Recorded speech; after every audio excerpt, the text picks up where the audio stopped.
Well, hello again, and welcome back to the 1875 Lady in Waiting channel. It's another day here, and we're going to get busy. But one of the things I thought we might talk about right off the bat was this header back here behind me. You know, I kind of showed you, I think in the last video, that the one side it's a 4x6 post that has a notch cut in it, and then that header fits into it like a barn.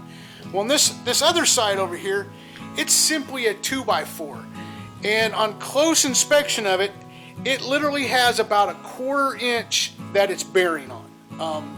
That's really not sufficient.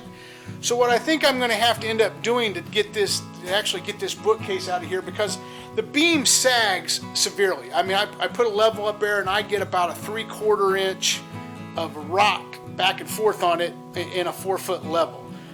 So that, obviously the header sags quite a bit. So the actual bookcases are acting as part of the support for it. So before I take those out any further, I kind of started disassembling them a little bit and started figuring out how they were put together. But before I take it out the rest of the way, what I'm going to end up doing on both sides of this is I'm going to build a temporary wall to support the, obviously the floor joist up above. And I'm going to build one on each side, about 2 or 3 feet back from the actual header so that I can get past the width of the bookcases. Once I get that built, I will probably, I'll probably put them in there pretty tight to get a little bit of the pressure off of the header as it sits right now.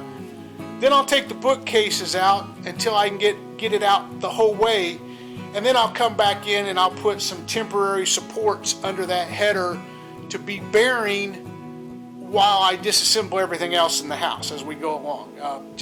There's just not enough. There's just not enough to feel safe taking it apart as it is right now. I mean, a 1/4 inch of a notch that's been there for 100 years, maybe longer. We don't, we're not sure exactly. You start taking all that off, and that could, it could shear off. It could have some warp to it. And then that whole header come down, and we could be in a world of hurt real quick. So I've looked at this several times. I've kind of went back and forth on a couple of different ways. So the easiest and probably the most trustworthy scenario is just to build a temporary wall on either side of this opening. Probably only have to build it about 6 feet wide or so to just take the weight of the floor joist above it right now, just long enough to get this bookcase out of here. Once I get the bookcase out of here, like I said, I'll come back and I'll put some additional bearing on the end, or some bearings positioning on the end, and then probably put a post, maybe in the center somewhere or something along, maybe offset a little bit from the center, just to sit there as a temporary until we decide how we're, what we're going to do with the rest of it. One of the things I've mentioned early on was, I'm working with an architect and an engineer. So one of the things, part of the reason why we're gutting the whole thing is to see all the issues that we have, but also so that my structural engineer and the architect that we're working with can see everything that's there and give me recommendations on what's the best way to go forward to re-support different parts of the house at this point in time. We've talked about a couple of different scenarios that we may have to end up doing, and all of that will eventually come to light. However, we got to do, what we got to do to make it work, and that's what we'll do going forward. So, however that plays out, that's the way that'll play out. But these are things that I want them to look at to tell me, okay, we can do this, we can make this work. I'd love to be able to reuse that header.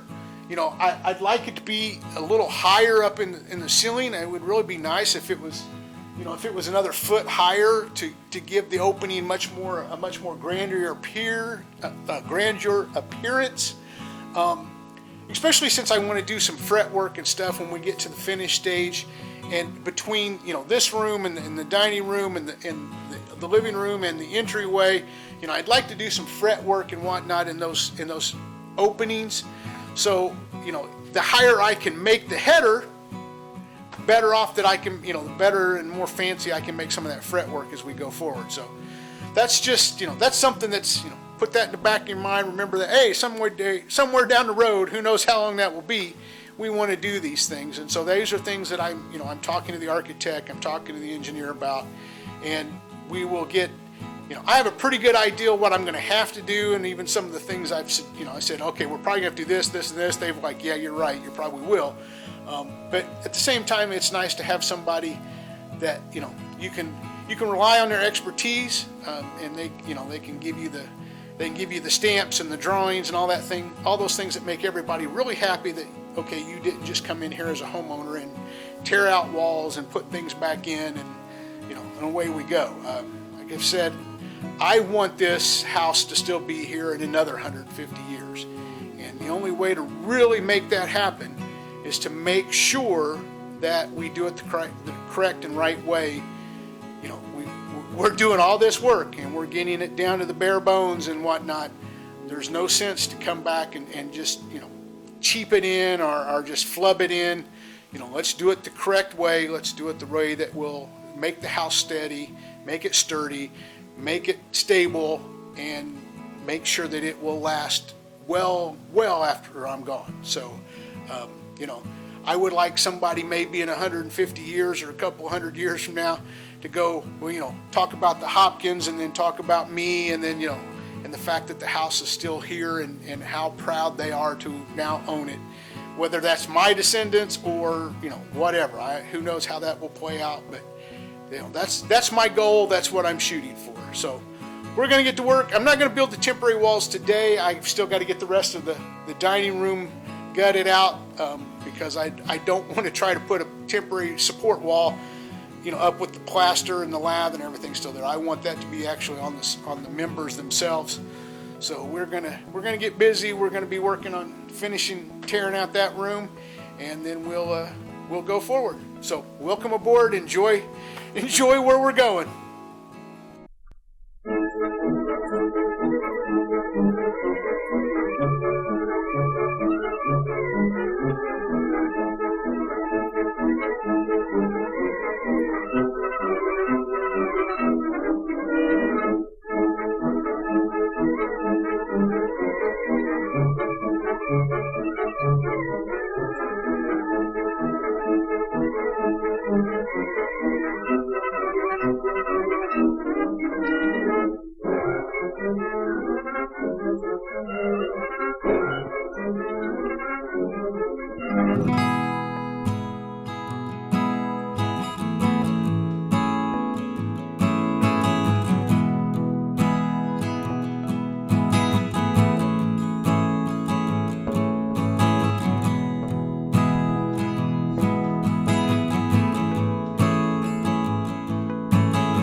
Okay, I'm not sure how much of that you could tell when I do the time lapse there, but over half of that ceiling was drywall. It wasn't even plaster, it was drywall.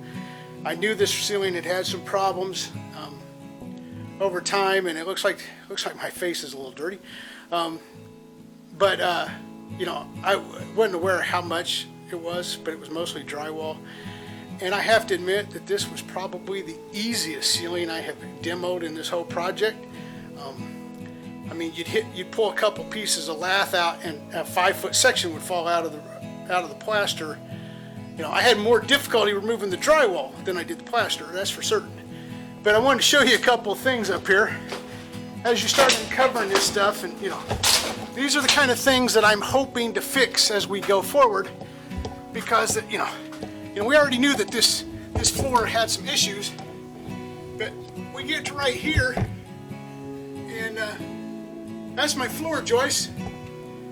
There's not much. There's about maybe an inch and a quarter left to that piece. The whole thing has been notched out. I don't know if that was for electrical or a heating run at some point in time.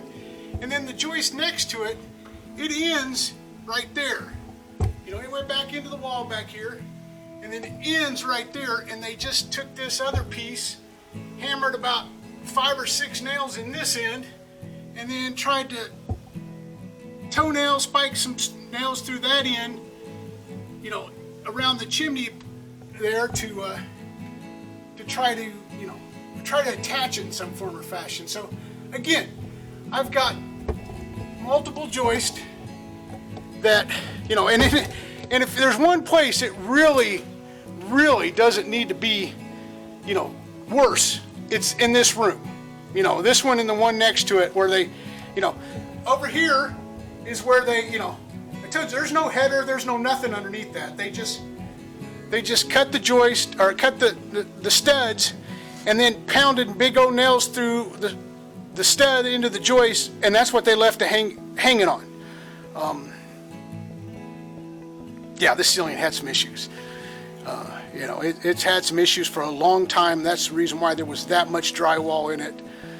You know, I haven't even tried to, you know, put a level across it to see how big a sag is in it right now, but I'll bring my laser over here and shoot from one side to the other, and I won't be surprised if in the middle there it's, you know, it's got a 1/2 inch or 3/4 of an inch of a sag, just because that, you know, again, you literally nailed the floor joist into the wall studs and then left it hanging. And, you know, I guess thank God, because it's been hanging like that for probably 100 years.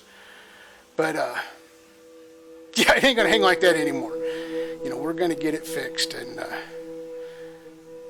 just fun stuff, man. It's just always fun stuff. So anyway, I'm gonna start cleaning up this mess, and then we'll you know, that's probably as far as I'll get today. I'll get the mess cleaned up, and then we'll call it a day. But you know, back to cleaning up my mess now. And I didn't take out the whole ceiling.